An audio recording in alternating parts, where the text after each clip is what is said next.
Hello everybody, Ben Rogers here, the Raptors Digest, here to react to the Raptors' 109-104 win against the Minnesota Timberwolves. Riker, this was an awesome game to watch. Yeah, it was. It was a really, it's a good playoff matchup type vibe. Yeah, two really good teams. Really good teams, and they were both playing competitively, which is good to see. Mm-hmm. And we have, we have a lot of different components that happen. I mean, I think the big story of the night was Fred VanVleet, father now. He could have been on daddy duties, right? People, we have one Redditor was like, I had tickets for the game, but I'm not even going to go now because the GOAT won't be there. But he showed up, and he played well. Yep. Well, Fred's awesome. We just made a video on Fred. Check that out. But 10 points tonight, 2 assists, 2 rebounds. But his play really doesn't show up in the box score. He just has such a big impact on a game with his just ability to get big buckets and make big possessions, make big plays. His confidence and his IQ. Yeah. He had one crazy box out on Karl Anthony Towns in the clutch. Yeah, well, I mean, that's the thing. Okay, so it was late fourth quarter. If you weren't watching the game, late fourth quarter. And I think this was the pivotal possession because they were down by 2 or 4 points, the Timberwolves. Right? And they did a switch where VanVleet had to go on Karl Anthony Towns. And he just stood his ground, boxed him out, left no option to pass. They swung it around to Wiggins, who took a bad shot. And then Fred pushed him from underneath the basket pretty well all the way up to the three-point line so that JV had the easy rebound. So, I mean, he just played out there like a true champ. Yep. Man, Fred, he just makes winning plays. He's like Kyle Lowry. He's a mini Kyle Lowry. He is. He's just all around making the right plays. And you know what? I'll even jump on the mic for a hot take. He's been more confident than Lowry as of late. Yeah, well, confidence. I think he's the most confident player on our team. We've been harping on that, the whole season. But no, Kyle Lowry is still our main guy besides DeMar. But I'm not saying he's not the main guy. I'm just saying that. Yeah. I'm just saying that Kyle Lowry needs to start playing a little more confidently too. I mean, he had a decent game tonight. Shot under 50%, but still not bad. I think DeMar probably shot the worst, but it still had the most points. And sometimes that happens. You'll have a game where you're not completely on, but you're playing against a really good team. Jeff Teague and Jimmy Butler, 2 really good defenders.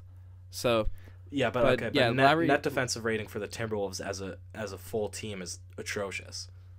That's true, but no, the guy still played really well. Lowry had 15 points and 9 assists. DeMar with 23 points and 8 assists.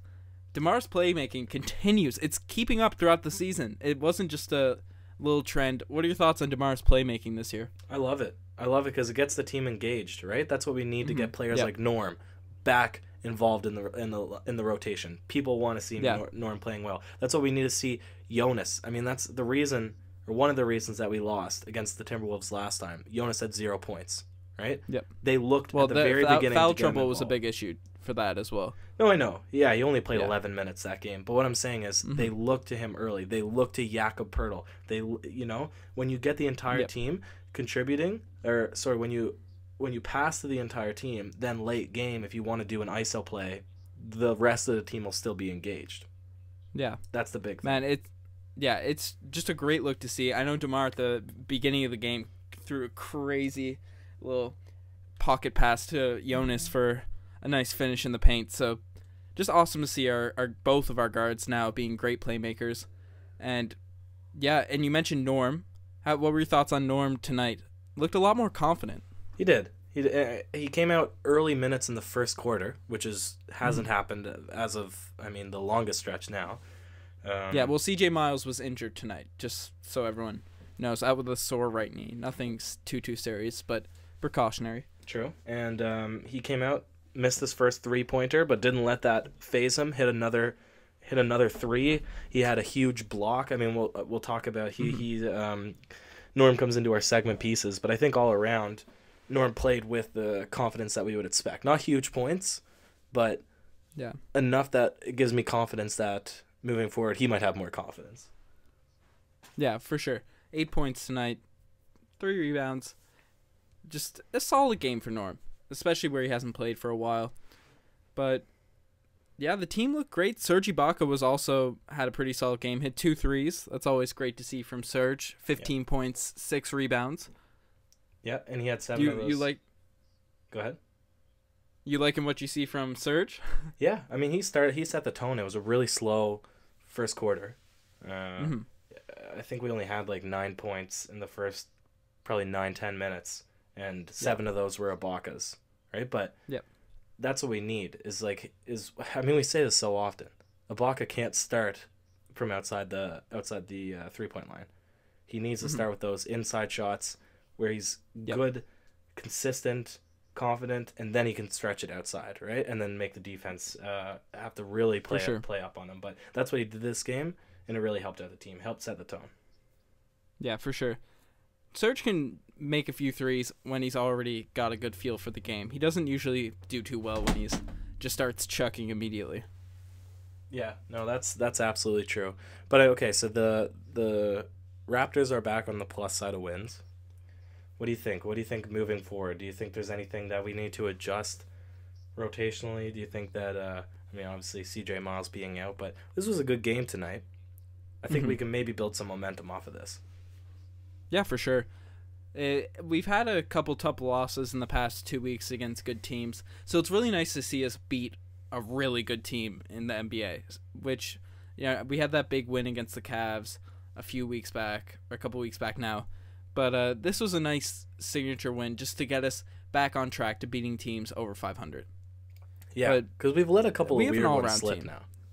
Yeah, for sure. We have an all-around team. We saw it in the box score tonight. Everyone played really well. Yeah. Just got to keep this consistent effort up. And you know what? That doesn't really have anything to do with tonight's game, but I guess we might as well talk about it. It's looking like Cleveland's about to lose tonight as well. They also now are losing Kevin Love for 6 to 8 weeks with a hand injury. Detroit's just getting Blake Griffin. I don't know if that'll really make any difference. That'd be unpredictable, yeah. But we'll see how that goes. What do you think that Eastern Conference is shaping up to be in like 1 minute before we get into the segments? Do you think that, with all what's going on now in the Eastern Conference, that, the Raptors have an even better chance now? Well, I think the Celtics will still be there. I think we'll take them as number 1 seed, but they'll still be good. I don't think they'll fall off, despite their rookies kind of hitting a sort of wall. I believe Cleveland, even with the Kevin Love injury, will bounce back. I don't think they'll catch us, but I think even with Love's injury, they'll still bounce back. Any LeBron James team will bounce back after January, and I'll believe that until I'm proven otherwise. And the Bucks have been better, but I still want to see more from them to see if they're an actual threat. And as you said, the Pistons just got Blake Griffin. Blake Griffin's a really good player when healthy, but they're very thin on the wings. They have a lot of unproven players on their wings. Yep. Reggie Jackson's always hurt. So it'll be interesting to see how that works out for Detroit. I think it was a good move for them, but we'll see. We'll see.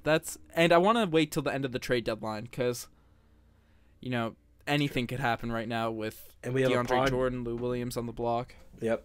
No, that's true. And we have a pod coming up about realistic trade proposals for the Raptors, for sure. So stay tuned. We'll swing it over into the segments to finish it off, though. First up, let's start with the OGs.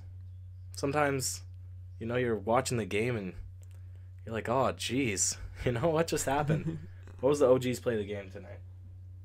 Well, for the OGs play of the game tonight, had to go to the Minnesota Timberwolves in the first quarter. We're hitting a lot of contested mid-range jump shots. I didn't think that would keep up throughout the game. But Andrew Wiggins banked in 2 jump shots at the beginning of the game. He banked them in. It didn't look like he called it. Very weird positions to bank them in. And just as a Raptors fan, it made me say, oh, geez. Fair. So, all right. Not all plays make you say, oh, geez. Some are really good. And we had a play of the day tonight, as always. 2 plays a day. We're going to package deal it tonight, and we'll call this Norman Powell's highlight night. He had one terrific steal in the half court, and to borrow a term from Clark Kellogg, I believe it is, 2K, he went up high and down hard for the one-handed slam. It was sweet. Also, what was it, first quarter or second quarter, where he had that nasty block? I can't... Yeah, I believe it was the second quarter. Yeah. Norman Powell came down and just seemed like he jumped into the rafters and swatted. Had a mean block. So great to see Norm doing things out there, showing his athleticism. And finally, the last category, the last segment. You know, it's our favorite, most infamous player ever to play on the Raptors, leaving behind a legacy of tragicness. DeMar Carroll, the Gold Star Award for worst performance of the night. Do you have anybody in mind? I have somebody. If you. Yeah, you go for it. Go for it. I'm just gonna think DeLon Wright tonight, and it's not because he had the worst performance. It's just he was 0 for 4 from the field. You know, you got to make a shot, shoot till you make it. You're a fantastic athletic player, you know, but it's not a bad one. Nothing to hang his head about. Not a bad DeMar Carroll Gold Star. DeLon's been awesome this season. Yeah, but someone's got to get it. So, and one last thing I want to bring up before we end the pod. Yep. What were your thoughts on Andrew Wiggins tonight? You know what? I've been inspecting Wiggins with a grain of salt and an eye of criticism as of late, because I thought that he got a snub from the All-Star, but in speaking to people about it, people don't look upon Andrew Wiggins favorably, even Canadians, right? Because they don't think that he has any defensive energy. He doesn't try at all on the defensive end. So I was really putting him under the microscope, and I don't know. He missed a lot of shots tonight, and he seemed like a pretty average player. Jimmy Butler impressed me. Andrew Wiggins, not so much. Not this game. Yeah. Well, Wiggins had a really big game against this last game. I don't know if he should have been an all-star this season. His numbers have been down, but that's expected when you have a guy like Jimmy Butler coming in and Karl Anthony Towns on your team. Yeah. So some people have been labeling him as a bust. I think that's preposterous. False. That's false. Yeah, that's a bit insane. But no, Wiggins didn't have it tonight. He had a couple nice shots, but 15 points, 8 rebounds, but 7 of 22 from the field.